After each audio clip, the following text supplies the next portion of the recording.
Hablaremos de las supersticiones de Nicias, para lo cual nos ubicaremos en Grecia, donde ya había gente supersticiosa, poco después de la guerra del Peloponeso, quiere decir que estamos a mediados del siglo V antes de Cristo. Ya saben ustedes que la guerra del Peloponeso enfrentó a los atenienses y a los espartanos.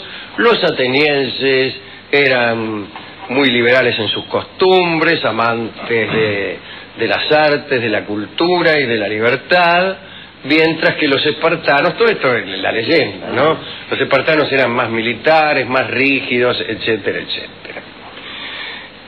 Pues bien, a Atenas, con Pericles a la cabeza, le fue mal en aquella guerra.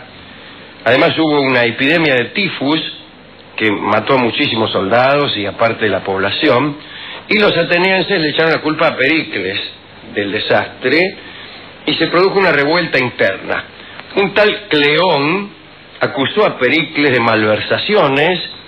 Pericles no pudo rendir cuenta de unos ciertos fondos secretos que manejaba, y fue derrocado y multado. Qué gracioso esto, ¿no? De que a un líder derrocado además le apliquen una multa. Sería interesante, ¿no? Bien, después la epidemia mató a la hermana de Pericles y a 2 de sus hijos, así que le estaba yendo muy mal. Parecía un final triste para una carrera notable, pero los atenienses lo llamaron de nuevo al poder, como a Bielsa.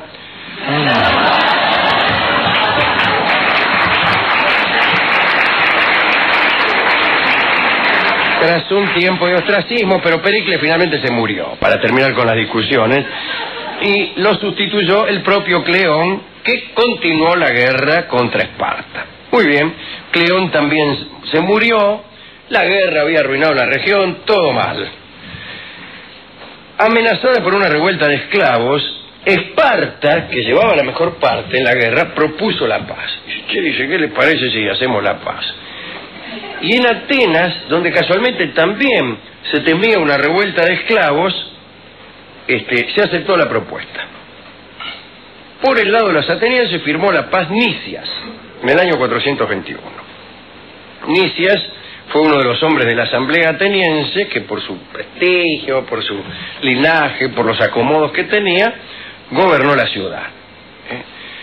Tratado con Esparta, paz de 50 años, colaboración entre ambos estados, en caso de que los esclavos se sublevaran. Fíjense cómo 2 estados aparentemente distintos se unían cuando existía la amenaza de hacer temblar las injusticias sociales sobre las cuales se basaba su economía. Pues bien, ya lo tenemos a Nicias en el poder. Nicias había desaprobado la guerra contra Esparta, pero no porque fuera un tipo muy pacífico, ¿no? Sino porque Nicias era admirador de Esparta. Él veía en Esparta un modelo a imitar. Adoraba con fervor aquel estado eternamente militarizado. Le gustaban algunas expresiones, me imagino yo, de la vida militar espartana que eran hasta atractivas.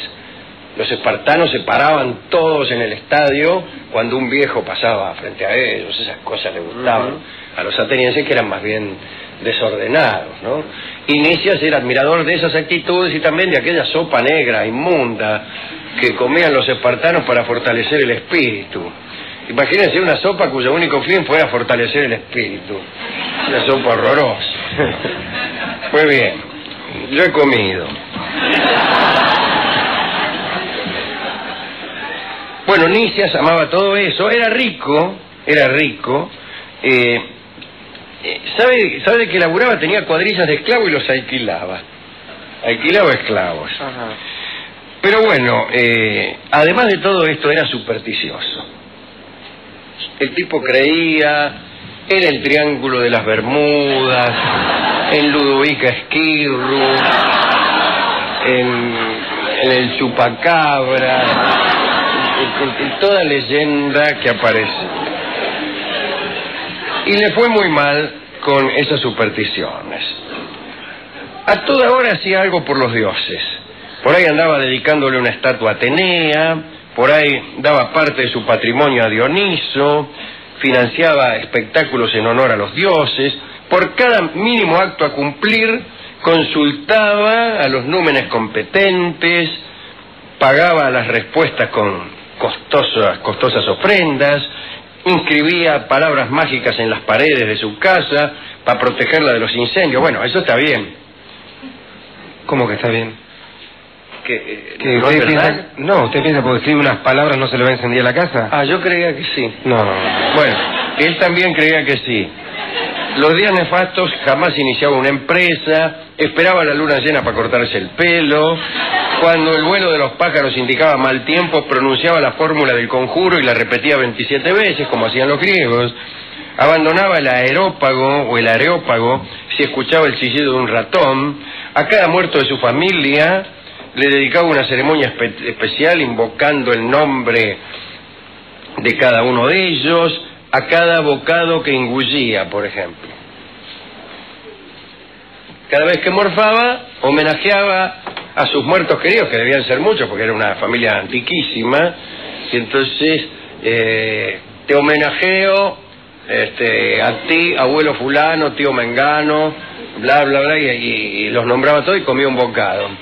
Después el otro bocado lo mismo, y así tardaba horas en comer. Bueno.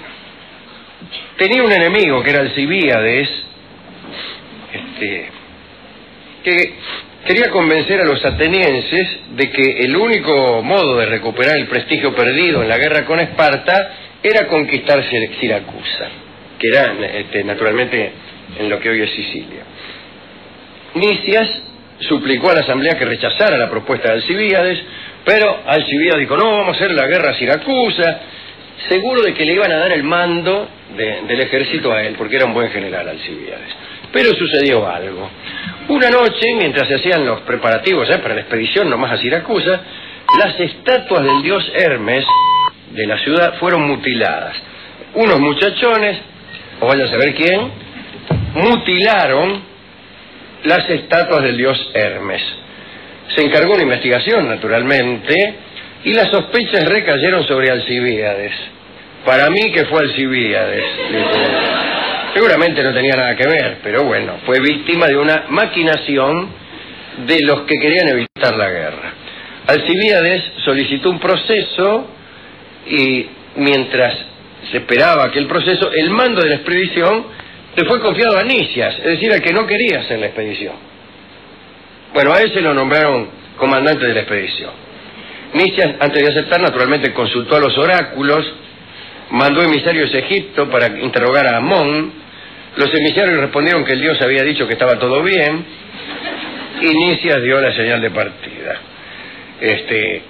Incluso en el último momento se dio cuenta que estaban en un día nefasto y esperó 2 días más.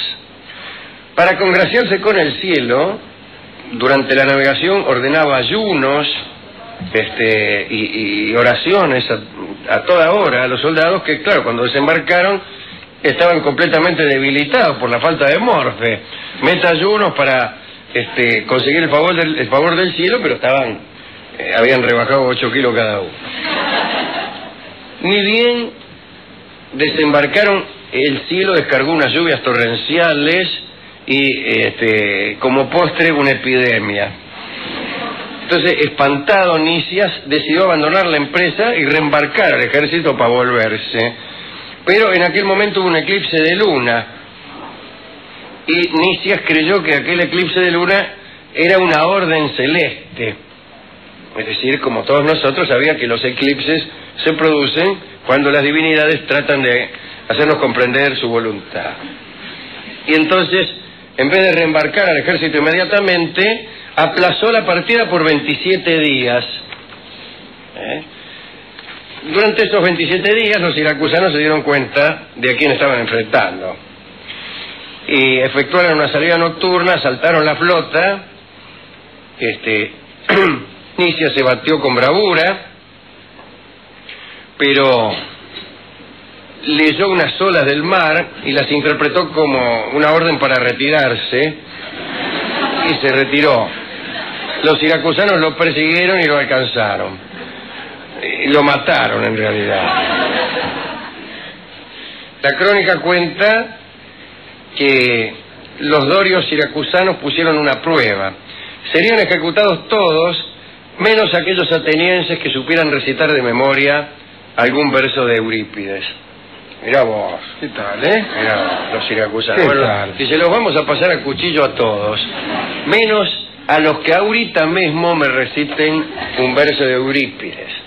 Esto denota no solo un fervor por la literatura, sino un conocimiento por parte de los verdugos de los versos de Eurípides que les permitían estar al tanto de cualquier malversación por parte de un soldado que astutamente pretendiera hacer pasar cualquier cosa por un verso de Eurípides. Claro. Canta Dios a la venganza fatal de Aquiles de Peleo. No. Eurípides, dijo el verdugo. Con el... Homero, flaco. Ese es Homero, tomá.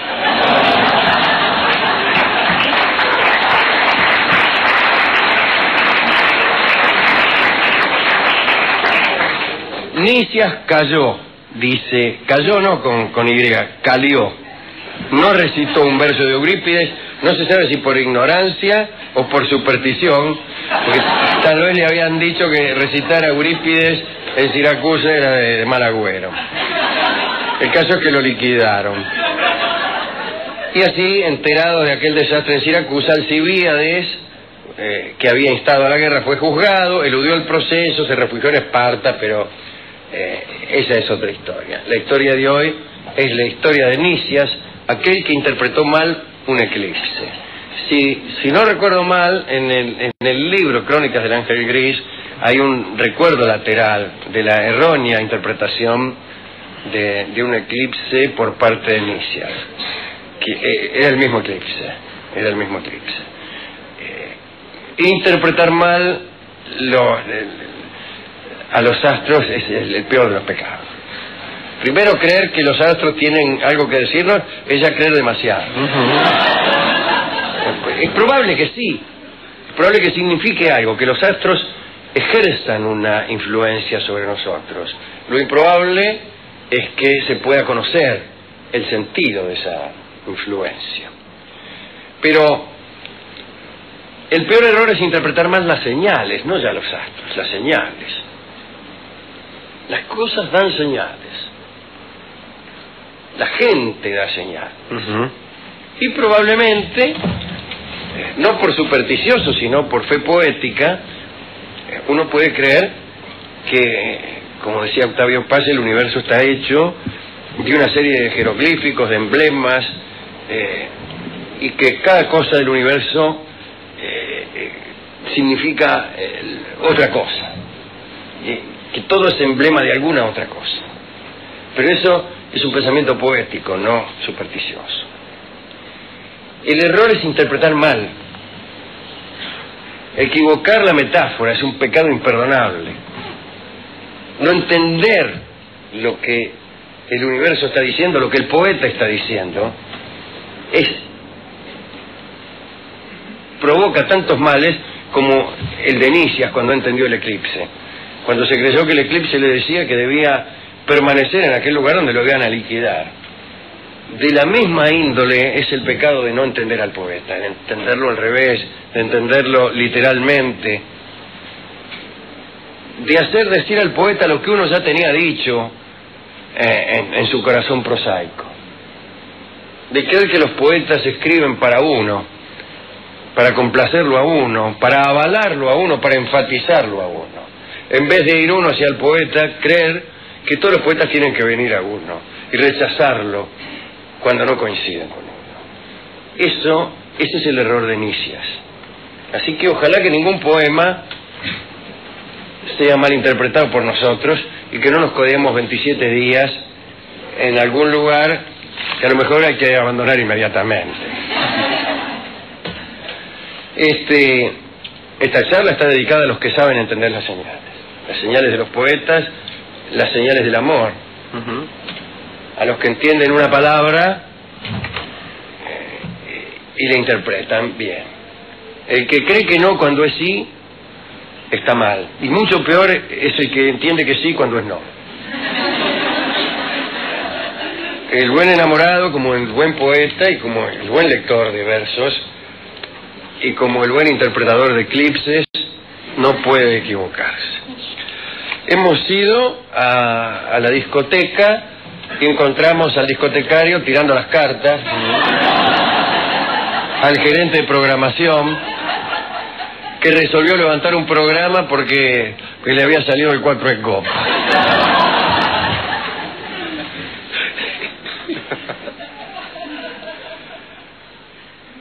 Nos dio un disco cuyo nombre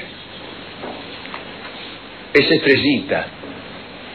Desde luego, las estrellas, las grandes y las pequeñas, tienen seguramente algo que decir. Nunca sabremos qué, pero algo que decir nos deben tener.